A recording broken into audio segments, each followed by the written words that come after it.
ভগবান শ্রীকৃষ্ণ বলেন, যা কিছু ঘটে মঙ্গলের জন্যই ঘটে। কখনো কখনো প্রতিকূল পরিস্থিতি আসে, তবে সেটা আমাদের বর্তমান অবস্থাকে আরও ভালো করার জন্য। চঞ্চল মন কখনো একদিকে কখনো অন্যদিকে ছুটে বেড়ায়। এটি কর্মে একাগ্রতার প্রধান শত্রু। কিন্তু যদি কেউ এই মনকে নিয়ন্ত্রণ করতে পারে, তবে এর চেয়ে বড় বন্ধু আর কেউ হতে পারে না।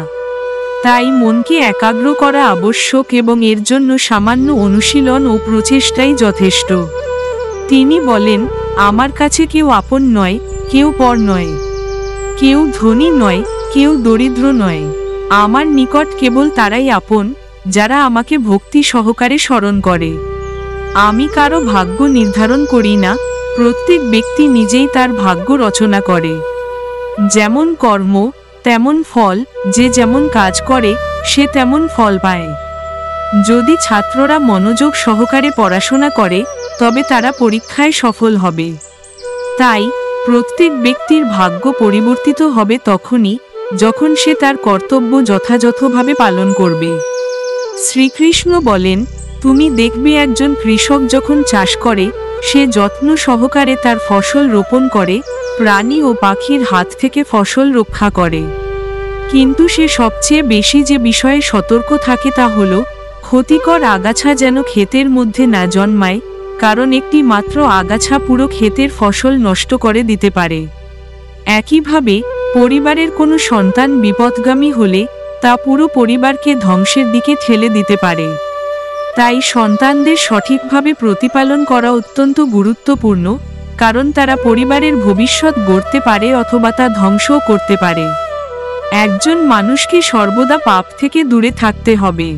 যে ব্যক্তি অন্যায় কাজ করে, তাকে জীবদ্দশাতেই তার কর্মফল ভোগ করতে হয়। যেমন একটি বাছুর হাজারো গরুর মধ্যে থেকেও তার মায়ের খোঁজ পায়, তেমনি আমাদের কর্মফলও হাজার মানুষের মধ্যে আমাদের খুঁজে নেয়। ভগবান সর্বত্র বিরাজমান, প্রতিটি কণায়, প্রতিটি জীবের হৃদয়। যদি আমরা কোনো জীবকে কষ্ট দিই, তবে তা ভগবানকেই কষ্ট দেওয়ার মতো হয়। যে ব্যক্তি প্রচুর সম্পত্তি, ঐশ্বর্য ও সুখ সমৃদ্ধি অর্জন করেও অসন্তুষ্ট থাকে, তার ওইসব ধন সম্পত্তির কোনো মূল্য নেই, কারণ সে চিরকাল অতৃপ্তই থেকে যায়। কিন্তু যে ব্যক্তি সামান্যতেই তুষ্ট, সে প্রকৃত সুখী। ভগবান সবকিছুই দেখছেন। আমরা যখন ভালো কাজ করি বা মন্দ কাজ করি, তখন হয়তো মনে করি কেউ দেখছে না, কিন্তু আমরা হয়তো ভুলে যাই ভগবান সর্বদা আমাদের উপর দৃষ্টি রাখছেন। তাই কখনো মনে করো না যে তুমি একা, কারণ ভগবান সদা তোমার সঙ্গেই আছেন। যে ব্যক্তি মনকে হারায়, সে সত্যিই পরাজিত হয়, আর যে ব্যক্তি মনকে জয় করতে পারে, সে প্রকৃত বিজয়ী। ইতিবাচক চিন্তা সফলতার দিকে নিয়ে যায়, আর নেতিবাচক চিন্তা ব্যর্থতার দিকে ঠেলে দেয়। কারণ আমরা যেমন চিন্তা করি, তেমনই হয়ে উঠি। আমাদের চিন্তার প্রতিফলনই আমাদের জীবনের পরিণতি নির্ধারণ করে। মানুষই একমাত্র জীব যে কর্ম করতে সক্ষম। তাই কর্ম করা প্রত্যেক ব্যক্তির ধর্ম। যে কর্মধর্মে প্রতিষ্ঠিত, তাকেই প্রকৃত কর্মযোগী বলা হয়। তাই কর্মহীন থাকা থেকে কর্ম করা উত্তম। ভগবান শ্রীকৃষ্ণ বলেন, কখনো হতাশ হয় না। যদি একগুচ্ছ চাবির মধ্যে কোন চাবিটি দিয়ে তালা খুলবে তা মনে না থাকে, তবুও তুমি যদি চেষ্টা চালিয়ে যাও, তবে একসময় তালা অবশ্যই খুলবে। বেশিরভাগ মানুষ এ পর্যায়ে আশাহত হয়ে পড়ে। তাই ধৈর্য ধরো, কারণ শেষ চেষ্টাটিই হয়তো তোমার সাফল্যের চাবিকাঠি। ধারাবাহিক প্রচেষ্টা ছাড়া কোনো কিছুই অর্জিত হয় না।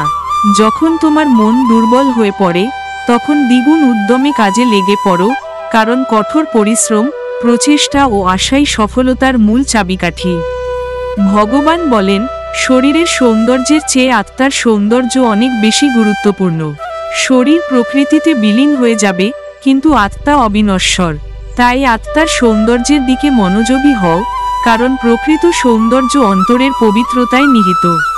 তিনি বলেন, অহংকার মানুষের সর্বনাশ ডেকে আনে। যে ব্যক্তি অহংকারী হয়ে ওঠে, সে ভারী পাথরের মতো, যা নদীতে পড়লে ডুবে যায়। জীবন হলো এক রথের মতো, আজ যদি গ্রীষ্ম হয়, কাল বর্ষা আসবেই, তারপর শীত আসবে। তাই সামান্য সংকটে ধৈর্য হারানো উচিত নয়। লোভ, ক্রোধ ও কাম, এই তিনটি নরকের দ্বার। যে ব্যক্তি এই তিনটি দোষের অধীন, সে নিশ্চিতভাবে নরকগামী হয়। ভগবান বলেন, আমি প্রতিটি জীবের হৃদয়ে অবস্থান করি। আমি সকল কিছুর আদিতেও আছি, মধ্যেও আছি এবং শেষেও আছি। সুখ দুঃখ চিরস্থায়ী নয়, এগুলি পরিবর্তনশীল। আজ যদি দুঃখ থাকে, কাল আনন্দ আসবেই। যে সম্পর্কগুলি টিকে থাকে, সেগুলোর প্রতি যত্নবান হওয়া উচিত, যেন সেই সম্পর্কের সূক্ষ্ম সুতো কখনো ছিঁড়ে না যায়। জীবনের প্রতিটি সোনালী মুহূর্তে স্মৃতির আলো জ্বলুক, হাসির উজ্জ্বলতা মুখে থাকুক। নিজেও দুঃখী হবেন না এবং অন্য কাউকে দুঃখী হতে দেবেন না। বিশ্বের 4টি স্থান কখনো পূর্ণ হয় না: সমুদ্র, শ্মশান, তৃষ্ণার পাত্র এবং মানুষের হৃদয়। দরিদ্র ব্যক্তির প্রতি করুণা করুন এবং কপট মানুষের পরামর্শ এড়িয়ে চলুন। যদি আপনার কাছে ধন সম্পদ থাকে, তবে কেউ সহজে আপনার অযোগ্যতা দেখতে পাবে না, আর যদি দরিদ্র হন, তবে কেউ সহজে আপনার যোগ্যতাকে চিনতে পারবে না। ভগবান বলেন, সময় যেমনই হোক না কেন, তা পরিবর্তনশীল। তাই সুসময়ে এমন কিছু করবেন না, যা দুঃসময়ে আপনাকে একা করে দেবে। জীবনে ভুল ত্রুটি থাকা স্বাভাবিক, কারণ আপনি একজন মানুষ। শুভ হোক আপনার আনন্দ, কিন্তু আরও ভালো হয় যদি আপনার আনন্দের কারণে অন্য কেউ আনন্দিত হয়। শ্রীকৃষ্ণ বলেন, যদি কেউ তোমাকে দুঃখ দেয়, তবে মন খারাপ করো না, কারণ মানুষ পাথর ছড়ে সেই গাছের দিকে, যে সবচেয়ে মিষ্টি ফল ধরে রাখে। আপনি যদি দুঃখের কথা ভাবেন, তবে সারা জীবন দুঃখী থাকবেন। আর যদি সুখের কথা ভাবেন, তবে সারা জীবন সুখী থাকবেন। আপনি যে বিষয়ের উপর মনোযোগ দেবেন, সেটাই শক্তিশালী হয়ে উঠবে এবং আপনার জীবনে প্রবেশ করবে। এটাই প্রকৃতির নিয়ম। যা অন্তর থেকে দেওয়া হয়, তা হাতে গোনা যায় না। যা হৃদয় দিয়ে বলা হয়, তা শব্দে সীমাবদ্ধ থাকে না। কোনো কিছু নিয়ে বেশি চিন্তা করবেন না, কারণ যিনি আপনাকে সৃষ্টি করেছেন, তিনিই আপনার সম্পর্কে সবচেয়ে বেশি চিন্তিত। জীবনে বাঁচতে চাইলে কষ্ট সহ্য করতে হবে, কারণ মৃত্যুর পর আর কোনো কষ্ট অনুভব হয় না। ভগবান বলেন, নিজেকে কখনো ছোট মনে করো না। সময়ের প্রবাহে সামান্য কয়লা পর্যন্ত হিরে হয়ে ওঠে। তাই কখনো কারো উপহাসের শিকার হও না, বরং নিজের উন্নতির জন্য অবিচল থাকো। ভগবান বলেন, অকারণে দুঃখ করো না। যা তোমার নয়, তার জন্য কষ্ট করো না, আর যা তোমার কাছ থেকে দূরে চলে গেছে, তার জন্য দুঃখ করো না। কারণ আমি তোমার মনের মধ্যেই আছি, তোমার চিন্তায় আছি, তোমার বিশ্বাসে আছি। যে প্রকৃত ভক্ত, সে কখনো একা নয়। শ্রীকৃষ্ণ সর্বদা তার সাথে থাকেন, তাকে রক্ষা করেন এবং তার পথ আলোকিত করেন। তাই বিশ্বাস রেখো, পরিশ্রম চালিয়ে যাও এবং কখনো হাল ছেড়ো না। জীবনে বর্তমানের আনন্দ নিয়ে বাঁচো, কারণ অতীত ও ভবিষ্যৎ নয়, বরং বর্তমানই প্রকৃত জীবন। শ্রীকৃষ্ণ তোমার সাথে আছেন আজ, আগামীকাল এবং চিরকাল। ভিডিওটি এখানেই শেষ করছি। ধন্যবাদ।